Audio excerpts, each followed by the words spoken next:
আসসালামু আলাইকুম, সবাই কেমন আছেন? আশা করি সবাই ভালো আছেন। আজকে আমরা একটা প্রাথমিক চিকিৎসা শিখব। সেই প্রাথমিক চিকিৎসাটি হলো কারেন্ট স্পৃষ্ট হয়ে অনেকেই অজ্ঞান হয়ে যায়। সে সময় আমাদের করণীয় কি, এবং আমরা একজন কারেন্ট ইলেকট্রিক শক খেয়েছেন তাকে আমরা কি করব, কি পর্যবেক্ষণ করব এবং কি প্রাথমিক চিকিৎসা দেবো এটা জানবো। দেখুন, অনেক সময় কারেন্টে শক খেয়ে অনেকেই অজ্ঞান হয়ে যায় এবং আমরা কি করি সে সময় আমাদের গ্রামে আসলে প্রথা অনুযায়ী আমরা কি করি, তাকে জুতা দিয়ে বা কিছু দিয়ে আমরা আঘাত করি। জি না, আমাদের করণীয় কি দেখুন, যখন একজন ইলেকট্রিক শক খাবে তখন আমরা কিন্তু তাকে খালি হাতে বা লোহা ধাতব পদার্থ দিয়ে তাকে ওখান থেকে আমরা আলাদা করতে পারবো না। তো আমাদের প্রথম কাজ হবে, সে যে লাইনে কাজ করতেছে তার যে মেন সুইচ আছে সেটা আমরা বন্ধ করে দিব বা ব্রেকারটা আমরা বন্ধ করে দিব। আমরা বিশেষ করে আমরা লাইনটা অফ করে দিব যেন সেই লাইনে আর কারেন্ট না থাকে।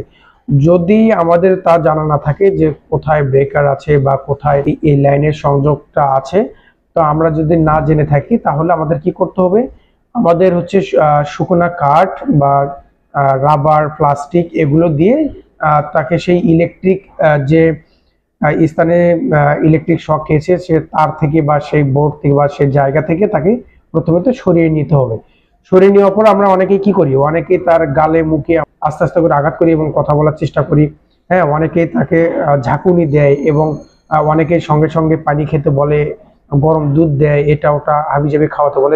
আমরা কি করব, আমাদের মেইন কাজ হলো তাকে ওখান থেকে আমরা আলাদা করব। আলাদা করার পর একটা সমতল জায়গায় শুইয়ে দেব, সেটা ফ্লোরে হোক অথবা বিছানা, সমতল জায়গা সমতল জায়গায় শুয়ে দেবো, চিৎ করে শুয়ে দেবো এবং মাথাটা যেন হালকা উঁচু থাকে।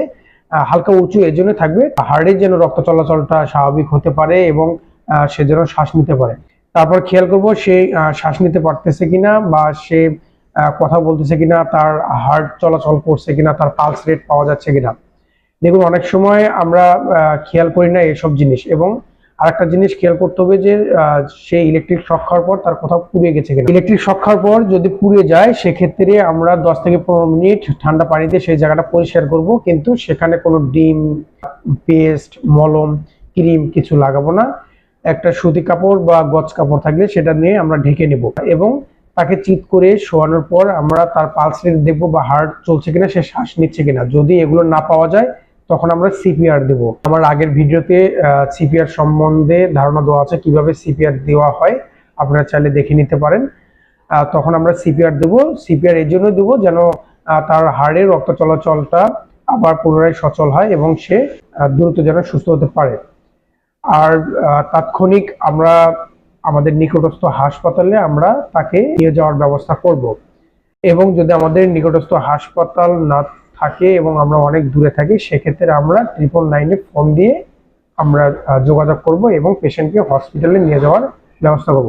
তবে মনে রাখবেন, এ সময় পেশেন্টকে কিছু খাওয়ানোর চেষ্টা করা যাবে না, বিশেষ করে যখন সে কোনো কথা বলতে পারছে না বা অজ্ঞান হয়ে আছেন। সে সময় আমরা জোর করে তার মুখে কিছু দিয়ে খাওয়ানোর চেষ্টা করব না। ইলেকট্রোলাইট ইমব্যালেন্সের জন্য আমরা পরবর্তীতে তাকে খাবার দেব। আশা করি এই টিপসটি কাজে লাগবে, কেননা আমাদের পরিবার অনেক সময় কাজ করতে গেলে আমরা অনেকেই ইলেকট্রিক শক খেয়ে থাকি। তো এই প্রাথমিক চিকিৎসাটা আমরা পেয়ে থাকবো, যার ফলে একজন ইলেকট্রিক শক পেশেন্ট সেখান থেকে কামব্যাক করতে পারে। ধন্যবাদ সবাইকে সাথে থাকার জন্য। আসসালামু আলাইকুম ওয়া রাহমাতুল্লাহ।